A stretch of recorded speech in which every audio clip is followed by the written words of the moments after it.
சேலம் மாவட்டம் ஆத்தூர் ஏத்தாப்பூரில் முத்துமலை முருகன் கோயிலில் தங்க கொடிமரம் அமைக்கும் பணி கோயில் நிர்வாக தலைவர் ஸ்ரீதர் தலைமையில் துவங்கியது.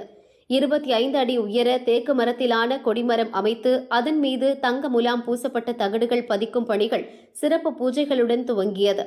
இதையொட்டி மூலவர் முத்துமலை முருகன் சுவாமிக்கு 16 வகையான அபிஷேகம் மற்றும் தீபாராதனைகள் நடைபெற்றன. தங்க கவசம் மற்றும் புஷ்ப அலங்காரத்தில் முத்துமலை முருகன் எழுந்தருளினார். ஏராளமான பக்தர்கள் சுவாமி தரிசனம் செய்தனர்.